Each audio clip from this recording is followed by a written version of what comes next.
연일 상승세를 이어가고 있는 우리 주식시장 상황부터 점검해 보겠습니다. 증시 프리즘 정호진 기자와 함께합니다. 정 기자, 우리 증시의 상승 릴레이가 이어지고 있습니다. 특히 이제 외국인 자금이 계속 유입되고 있다는 점이 아주 흥미롭습니다. 네, 맞습니다. 이 전거래일 미국 뉴욕 증시가 아무래도 이 부채 한도 협상에 대한 불확실성이 커지면서 전면 하락했거든요. 네. 그런데 우려와 달리 오늘 국내 증시는 다행히 양시장 모두 빨간불을 켜내면서 한 주를 기분 좋게 출발했습니다. 지수 한번 살펴보면 유가증권 시장 지수는 6거래일째 그리고 코스닥은 5거래일 연속으로 상승했고요. 다만 이 양시장 모두 이 외국인의 매수세가 특히 매서웠습니다. 외국인이 양시장에서 모두 2천억 원 넘게 사들이는 모습 볼 수 있었고요. 특히 오늘 주목할 만한 점이 이 외국인들이 2차 전지를 많이 사들였다는 겁니다.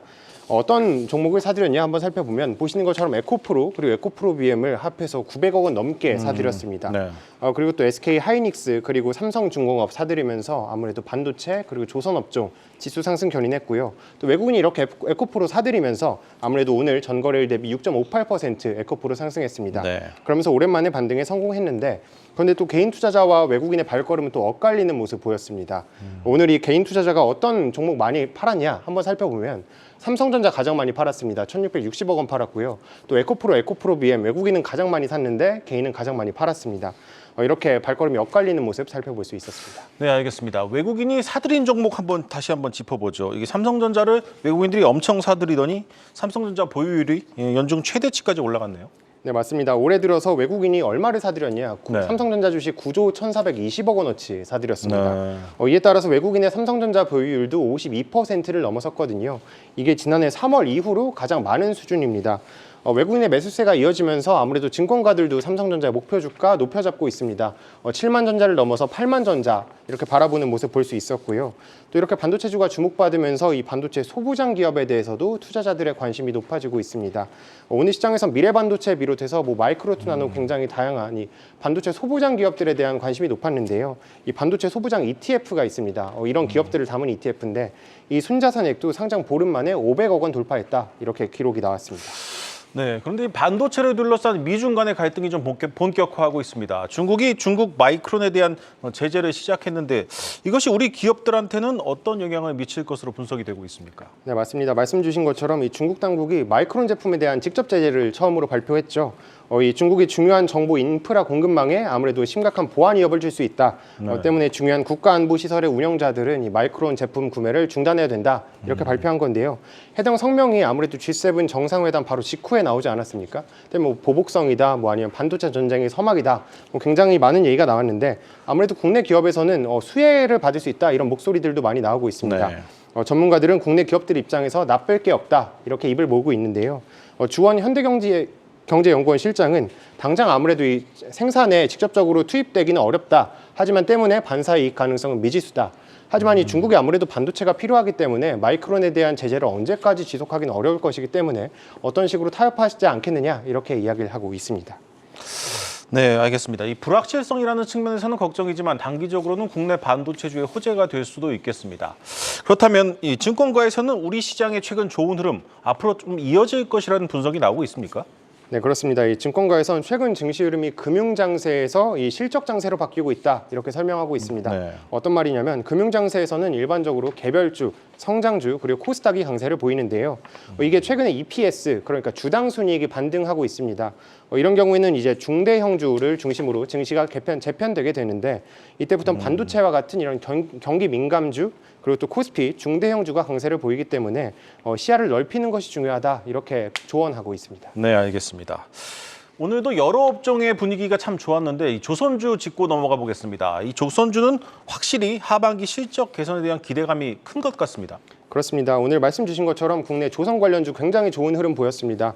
보시는 것처럼 오늘 대우조선해양은 두 자릿수 상승률 보였고요. 현대미포조선, 한국조선해양, 현대중공업 전부 일제히 상승 마감했습니다. 왜 그런지 살펴보면 아무래도 이 하반기의 실적 기대감이 가장 크다 네. 이렇게 얘기를 하고 있는데 그중에서도 주목해 볼 만한 지표는 이 신조성가라는 지수입니다. 신조성가란 이 새로 배를 만들 때 돈이 얼마나 드느냐 이 지표인데요. 보시는 것처럼 현재 1년 새 7% 넘게 이 상승률을 보이고 있습니다. 그렇기 때문에 해운업계 관계자는 아무래도 이 조선업계에서 조선소에 2026년까지 대부분의 수주 물량이 찼다고 합니다.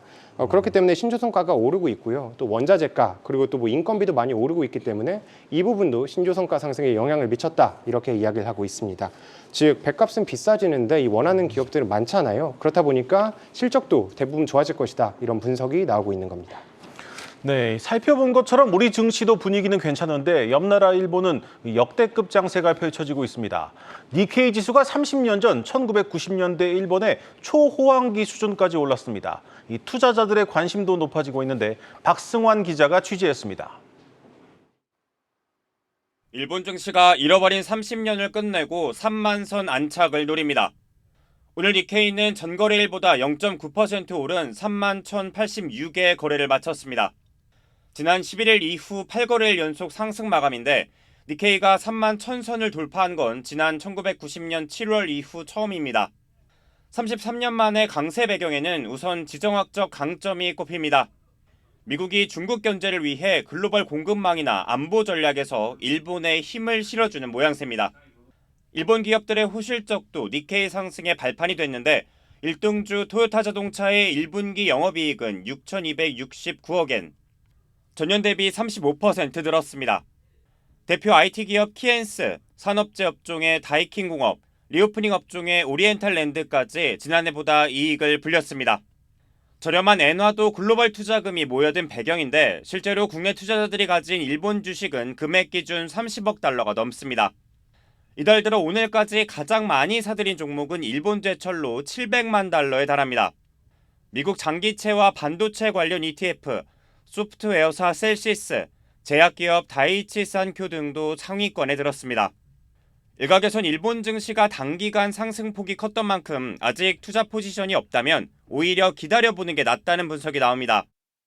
2021년 2월 그리고 2021년 9월 그때 3만 선 안착 실패 이후에 각각 6개월, 20개월 동안 하락을 했기 때문에 올해 니케이 지수가 3만 선 안착하는 거를 좀 확인하고 나서 추세 대응에도 늦지 않다고 보고 있기 때문에 8월 나올 일본의 2분기 성장률을 통해 경기 호조가 이어질지 점검하고 일본은행의 통화정책 변화 여부를 확인한 뒤 들어가도 늦지 않다는 조언입니다. 한국경제TV 박수환입니다.